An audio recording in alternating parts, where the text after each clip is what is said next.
Olá, este é o bloco em debate do programa Toque de Vida Dominical. Muito provavelmente você que nos assiste é imigrante. Alguns aí são filhos de imigrantes que vieram da Europa ou da Ásia, outros são imigrantes que vieram de forma forçada, como os descendentes de nossos irmãos afro-brasileiros. E talvez temos aí alguns que são nativos aqui do Brasil, que são os nossos indígenas, os nativos brasileiros, mas de qualquer forma, o tema de hoje nós vamos falar sobre imigração, a ação social que alcança ajudar no século XXI os imigrantes que vêm buscando no Brasil novas oportunidades de vida e até refúgio político e econômico. Está com a gente hoje o vice-presidente de ação social da Igreja Evangélica Luterana do Brasil, pastor Ayrton Schroeder, que coordena de forma nacional a ação da igreja com os imigrantes também. E o pastor Max, que eu vou pedir que se apresente logo em seguida, o pastor Ayrton também pode se apresentar, por favor. Olá, bom dia, é um prazer estar aqui mais uma vez com você para tratar de um tema tão importante para o momento que nós vivemos aqui no Brasil. E esperamos realmente que as reflexões de hoje possam ajudar você a, enquanto cidadão brasileiro, abrir os braços em amor para aqueles que Deus coloca em sua vida. Pastor Ayrton. Olá, é um prazer estar em mais um programa desta emissora e ainda tratar de um assunto tão importante para a vida das pessoas e talvez também para a nossa compreensão como cidadãos e como cristãos. Pastor Ayrton, acho que falar de imigração, né? Nós temos aqui, nós somos descendentes de alemão, eu de japonês, somos filhos de imigrantes, né? E eu me lembro que a UBRA ajudou a receber um grupo de venezuelanos há 2 anos atrás, e uma das falas de uma senhora foi em espanhol, né? Ela se desculpando e dizendo, me perdoa por invadir o seu país, né? E eu lembro que aquilo me chocou porque nós que estávamos recebendo éramos netos de imigrantes no mínimo, ou seja, nós somos bem recebidos. A Bíblia é cheia de histórias de imigrantes, a começar talvez ali o próprio Adão e Eva, que tem que sair, são expulsos do jardim do Éden pelo pecado e emigram para outros lugares do mundo. Depois também Caim acaba fugindo, né, de Deus e da humanidade em geral. E depois o próprio Abraão, que é o pai de toda a nação de Israel, é o ancestral do Messias, Jesus. Ele sai de Ur dos Caldeus e vai em direção a Terra Santa, né, a Canaã, passando por vários locais como Ramã, como o Império Hitita, né, ou seja, a Bíblia é cheia de histórias de imigrantes. Né? Me permite acrescentar mais uma que eu acho que é bem interessante, né? O próprio Jesus, né? Ele precisou fugir de perseguição e emigrou para o Egito, né? Pelo menos durante parte da vida dele. Mas vai lá, pastor, por favor, reagindo aí ao comentário do pastor Fukui. Acho que a Escritura Sagrada, ela nos mostra de uma forma muito clara, direta e indireta, de que nós não somos donos deste universo. Quando nós somos cidadãos de um país, isso é um privilégio político, social, de pertença, né? Mas quando nós partimos, nem a identidade levamos junto, né? Então, faz parte, acho que do ser humano, muito essa questão de posse, de esse é o meu, esse é o seu, né? Na questão cultural e tudo mais, né? Mas a questão dos imigrantes, ela nos desafia a um olhar mais amplo, né? E quando olhamos para as Escrituras Sagradas, a gente percebe que há movimentos, e alguns deles, nas Escrituras, nós percebemos que Deus moveu e teve objetivos, tá? E quando nós olhamos hoje, nós não podemos perder a perspectiva do texto sagrado. Precisamos continuar olhando, sim, para aspectos políticos, sociais, econômicos, mas Deus também continua tendo o seu dedo na direção do universo. E no momento em que a gente olha para isso, nós vamos perceber que Ele nos desafia a uma atuação em amor, a uma atuação em perspectiva de salvação e, acima de tudo, uma perspectiva de acolhimento.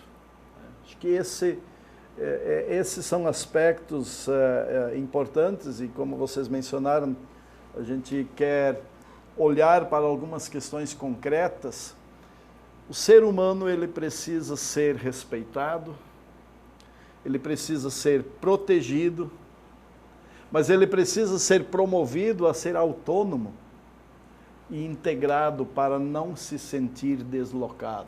O próprio Jesus diz isso lá em Mateus 24, né? Ele fala 7 sinais e um dos sinais é eu fui estrangeiro e me acolheste, né? Então esse seria um sinal dos discípulos de Cristo enquanto no mundo vão fazendo a missão, né? De acolher o estrangeiro, e ao acolher o estrangeiro estamos acolhendo o próprio Cristo, né? O acolhimento ele faz parte do plano de Jesus revelado nas Escrituras. A vida é um constante acolher. Se eu venho nesse estúdio, eu sou acolhido aqui porque aqui não é o meu ambiente do dia a dia. Nós estamos em constantes movimentos e o acolhimento ou o não acolhimento, ele muda a minha perspectiva, a minha alegria ou falta de alegria nos espaços, né? E aí, quando a mudança de habitat, a mudança de país ocorre por uma questão de pressão externa, e vamos usar a expressão de sobrevivência, ela é dolorosa. Ela é dolorosa. Você deixa para trás uma história e tenta construir uma história sem alvo. Você não sabe o que você vai encontrar. E encontrar pessoas neste destino que tenham uma visão bíblica de vida e não sejam apenas políticos e nacionalistas ou anti-nação estrangeira, vão poder olhar para esse ser humano e dizer: Deus tem um propósito de ele ter vindo até mim. Aliás, pastor, eu queria aproveitar, né, talvez interrompendo, né, quando a gente lê no Antigo Testamento, a gente vê que tem um quarteto ali dos vulneráveis que se repete, né, que é o estrangeiro. Deus fala sempre do órfão, da viúva, do pobre, né, do enfermo e do estrangeiro. E na ética ali do Antigo Testamento, inclusive, era visto como roubo você não dar a esse grupo o que a eles pertencia de direito na ética, né? Então, por exemplo, ali os agricultores não podiam colher as espigas que caíam no chão, né? Não era deles, era para o estrangeiro, para o órfão, para a viúva, né?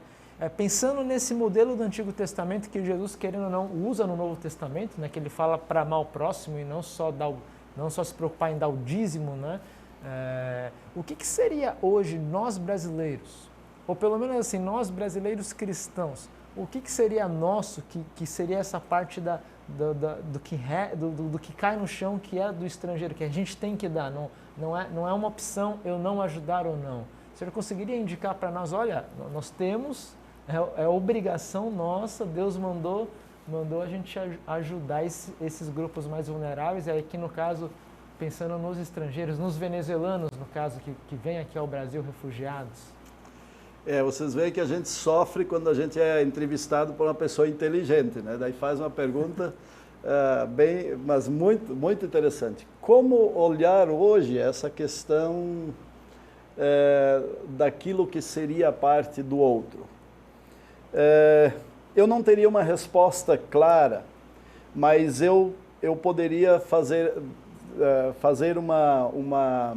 criar uma situação, dizer, olha, eu posso perceber quem eu era.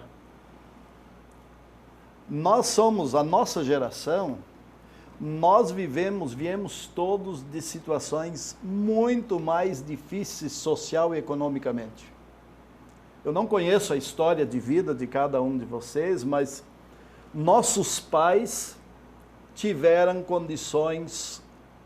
menos acesso às coisas do que nós. Nossos avós e bisavós, eles eram estrangeiros, alguns até talvez nascidos fora do Brasil, estrangeiros ao pé da letra, e eles passaram por grandes situações. Então, eu acho que situações difíceis. Então, um dos aspectos, onde estaria? O reconhecimento de que aquilo que eu sou hoje é porque alguém estendeu a mão a algum antepassado meu. Bem raso, sem sem olhar questões sociológicas ou bíblicas, eu acho que este é um primeiro aspecto de compromisso. Na questão bíblica, Jesus não me dá o direito de descartar alguém, por motivo algum.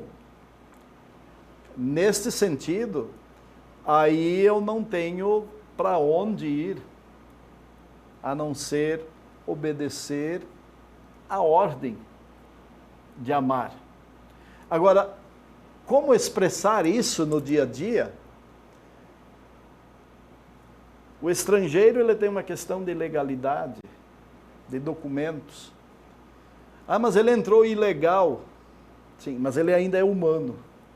Então eu não vou ser o acobertador de um crime, mas eu preciso dar dignidade a um ser humano e mostrar-lhe os caminhos. E nós aqui na região sul, nós vivemos com a presença de estrangeiros, que a maioria deles já veio pela, como é que se diz mesmo? Interiorização, né? Então não é alguém que passou a fronteira durante a noite e apareceu. Já há um aspecto de registro mínimo. Então nós não temos aqui motivos para dizer que alguém está aqui cometendo um crime sendo estrangeiro entre nós, né? Nós podemos nos dispor a ajudá-lo a encontrar os caminhos para legitimar toda a sua presença e integrar ele a uma sociedade. A dificuldade está no momento em que a pessoa é egoísta, ela olha, mas o Brasil não tem emprego nem para os brasileiros, como é que vai acolher estrangeiros? No mundo, nós temos um déficit de postos de trabalho em relação a pessoas e qualificação. A população ela precisa ajustar-se à realidade e trabalhar na prática do amor, do acolhimento, com vistas a uma cidadania e o desenvolvimento da nação. Pastor, eu sou descendente de imigrantes, né? E de certa maneira, eu acho que essa reflexão também é uma reflexão possível nesse contexto. Eu fui imigrante porque eu saí de um estado brasileiro e fui para outro quando criança e depois quando jovem passei pela mesma experiência, né? E apesar de nós sermos uma grande nação, nós temos as nossas regionalidades, né? E as culturas que se cristalizam nessas regiões. E infelizmente, mas essa é uma característica humana, existem preconceitos que se criam a partir dessas diferenças também dentro do próprio solo brasileiro, e eu particularmente já vivenciei isso, né? Ao olhar para a minha infância e para as minhas experiências, e pensando não mais regionalmente, mas em termos de Brasil, eu acredito que eu cresci num país que tinha um complexo de inferioridade, né? O grande sonho, o grande ideal que muitas vezes se colocava diante de nós, inclusive pela mídia, era de sair do Brasil, para ir para um outro país, né? Eu me lembro, por exemplo, né, o Chico Anísio foi um que, através dos seus personagens, fazia críticas das mais diversas, né? Mas ele tinha como é que era? O Beto Carneiro, o vampiro brasileiro, e ele tratava ali com um certo, né, digamos, não valorização do que significava ser brasileiro, né? E, de repente, agora, nós vivemos um momento diferente disso, né? Nós temos pessoas de outros países que querem vir para o Brasil. O que isso nos ensina a respeito de nós mesmos? Eu acho que essa questão, quando nós começamos a demarcar áreas, dizer isso aqui é meu, existe um aspecto importante. Um povo que não ama o seu país e que não zela por ele, não desenvolve, né? Então, o sentimento de pertença e o sentimento de dizer, olha, isso aqui é nosso, ele faz parte, na minha visão, de um crescimento. Mas esta visão, ela precisa ser permeada por consciência, por amor e por reconhecimento da história do outro, né? E nesse sentido, assim, o Brasil realmente, eu também experimentei essa questão de morar numa região e noutra, E realmente há regiões que se consideram superiores às outras, mas são loucas para usufruir de algumas coisas dos lugares que o preconceito impera. Eu vivi 20 anos em Natal, o sonho do brasileiro que não pode ir para fora do país é conhecer as praias do Nordeste. Né? É verdade. E quem é que cuida dessas praias e quem deixa elas preservadas, nativas, não é o capital, é o povo simples. Quem trabalha nos hotéis, resorts, né? Aquela praia paradisíaca só existe porque ali existe gente pobre, simples, que cuida e que vive da natureza, que vive do corpo. Porque se ali tivesse chegado o capital, estaria com resort e não haveria nada de natural para usufruir. Seria uma orla tipo Camboriú, né? Cheio de prédio, né? Exatamente. Pastor Schroeder, a gente vai para um rápido intervalo, mas antes disso, né, você que está em casa, na volta do intervalo nós vamos falar das ações da Igreja Evangélica Luterana do Brasil e suas congregações em relação aos nossos irmãos imigrantes, especialmente os venezuelanos. Então, fique aí que nós já vamos voltar.